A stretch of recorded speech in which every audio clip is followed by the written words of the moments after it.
Hello, family. Thank you for coming over to the house tonight. And just kick off your shoes and relax your feet.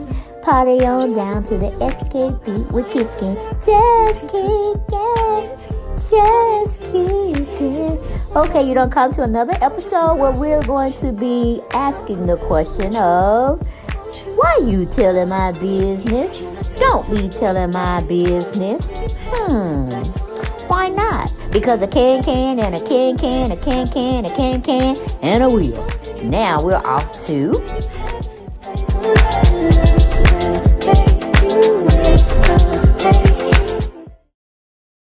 Hello, family, and welcome back. Yes, we're going to be at the house. Come on in. Make sure you hit the subscribe button if you haven't hit it. My casa, su casa, my house, your house. But we need to get into part 3 of this. Latasha, Tamika, and the daddy wants to explain himself. So why don't we just get right on into it, and I will make my opinions throughout the video. Hold on. Question is being answered. Why do Pastor Randolph Scott Sr. feels he needs to have his say-so? Why don't we listen? Well, the Word of God said, "Don't let your good be evil spoken on." And things that I overlook, and some things I don't. And I think that this is a perfect time that I just speak up. And for people that don't know me, there's a lot of people that do know me in the law enforcement aspect, because I've been in law enforcement the majority of my life, and I haven't been a pastor long, but people will scandalize you, and then people don't really want to be part of your ministry no more because what they're hearing now, but they don't know my past.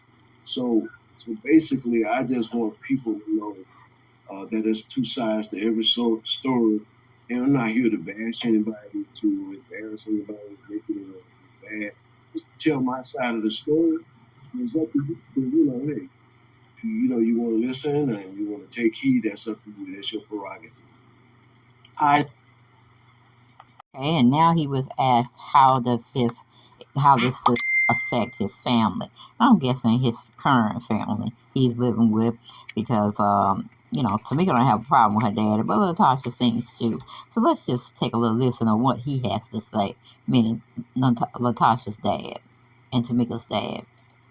Well, I have a lot of family members that's falling out with me, and not even not even trying to get my side. They're just going with they've heard on social media, and I think that's so unfair.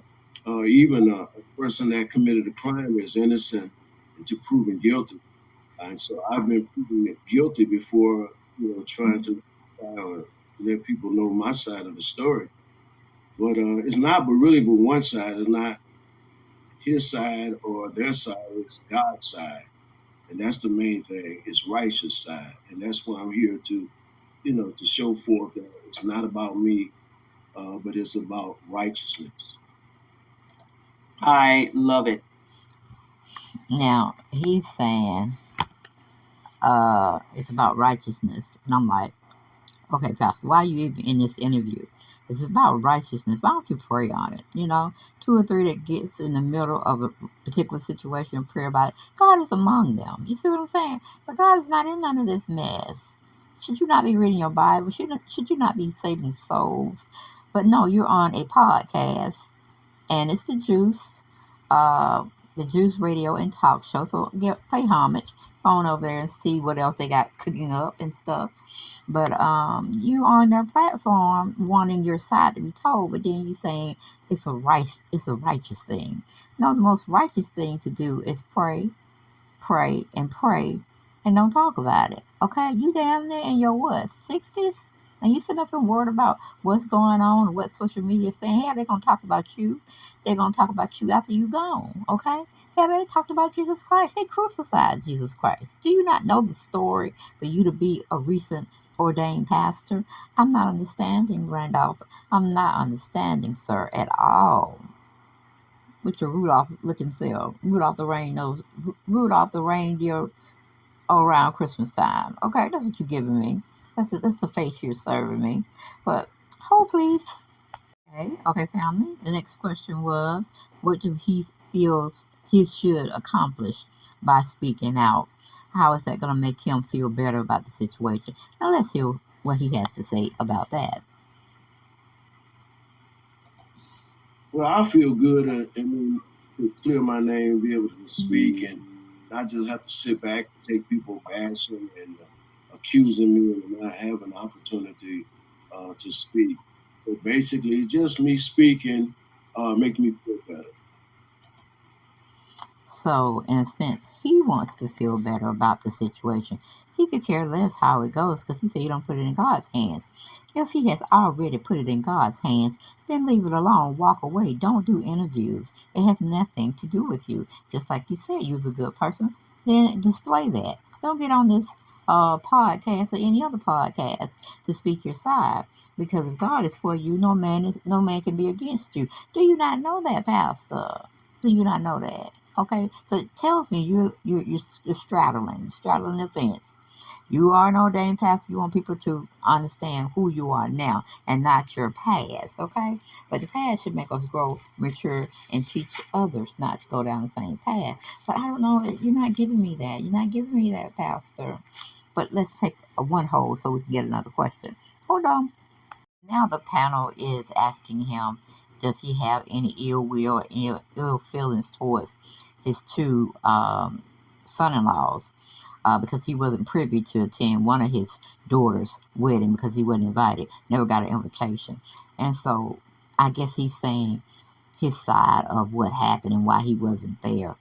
And he's pretty much blaming Gloria, their mother, for not pushing her, well, for her not pushing the daughters or the daughter to go on and include him in their ceremonies.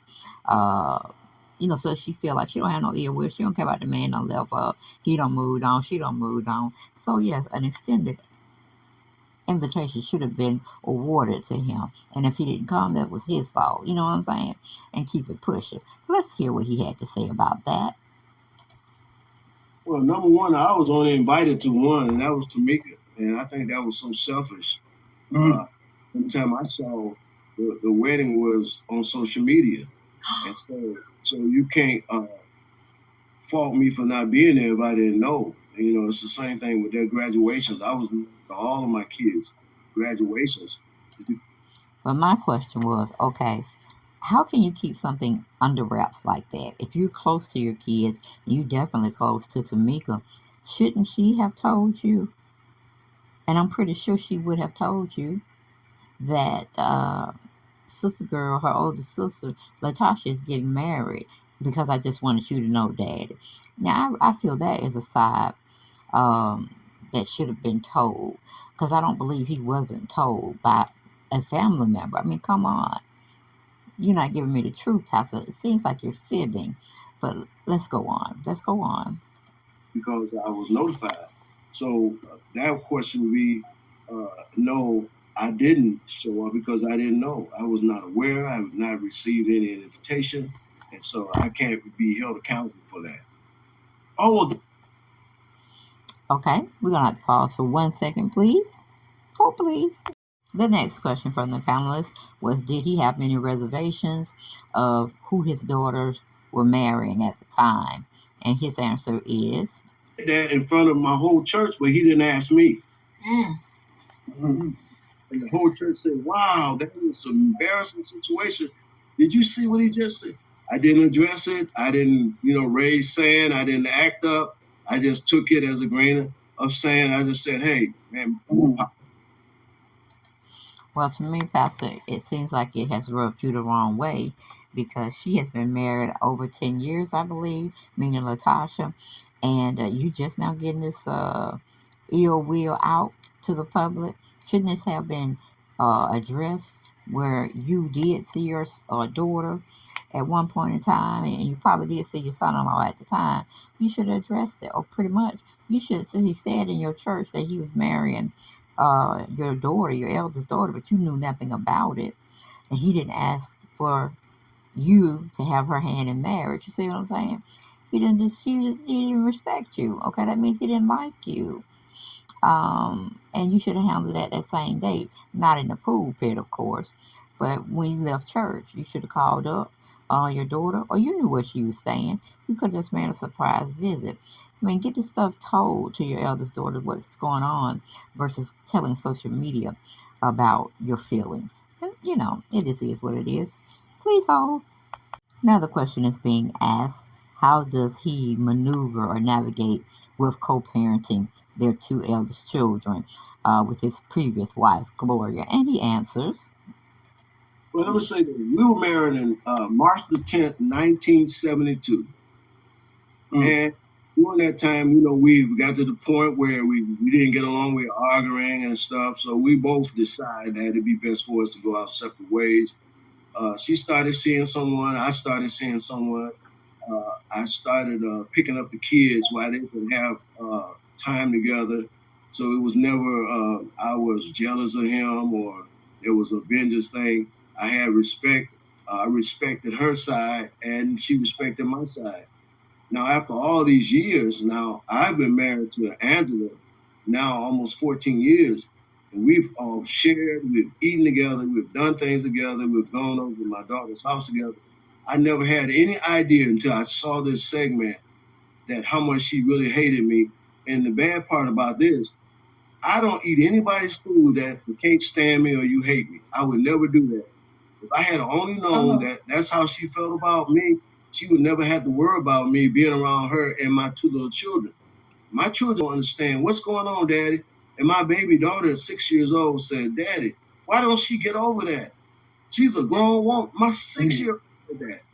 And I tried to explain to her, I said, well, people, they hold hostility for years, and you'll never know until they get an opportunity to be placed in a position to tell their side of the story. Now, this should have been argumented years ago, not just waited on social media. I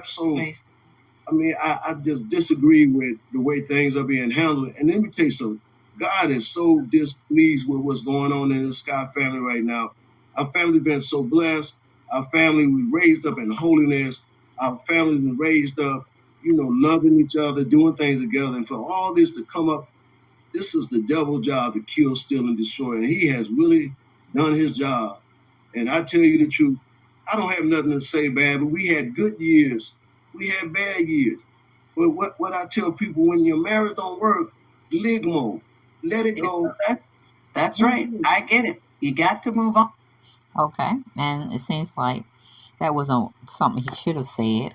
Maybe, I mean, if you're going to start hitting on each other and beating each other, then yes, the door is yours. Please walk away. But if you're just, arguing about little things, whatever, there's counseling, there's church counseling, and then there's understanding that people do grow over the years of being married, and you got to keep up with it. But it just seemed like he took the easy way out and said, "No, I'm finna go do what I got to do. Peace out."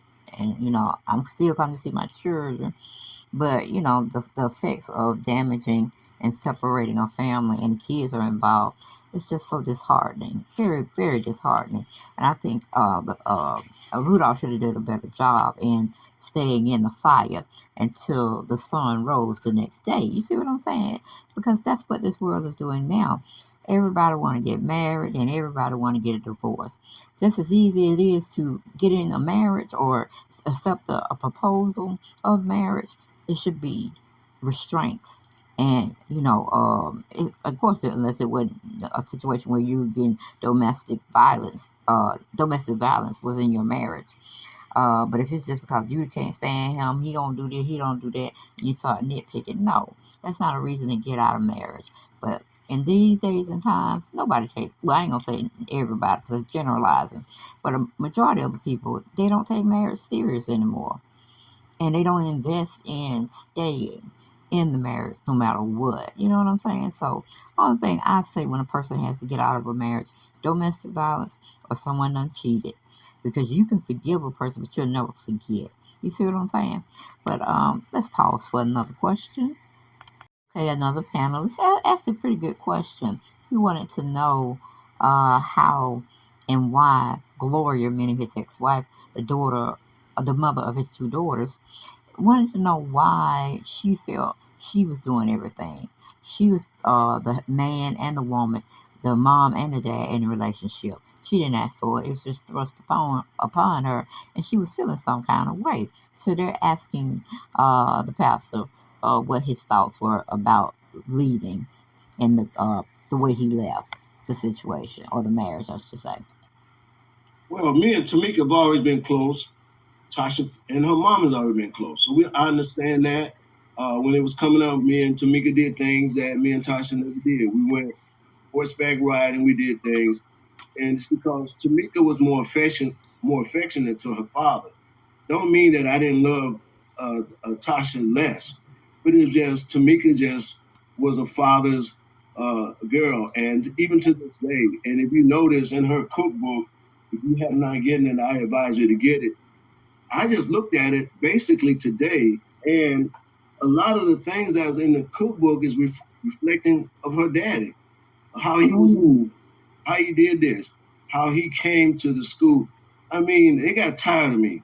When I was Fulton County Sheriff, I was at their school at least 3 times a week, eating lunch with them. Every event, I was there. I was their manager. Uh, for those that didn't know, before they became Escape, they were called Precise. I was their manager. I was their security. We did so many shows. And so I was there religiously with them. So it's not been a time in that or era in their life I had not been a part of. And so the point is this: all this stuff now is coming up because mom is shooting out Venom, and the daughter is going along with it because that's her mom, that's her pet peeve, and I understand that. And my thing is this: this has not been a point in their life I have not been a part of. Graduation, if it was they had a dance or they had a whatever at the school, I was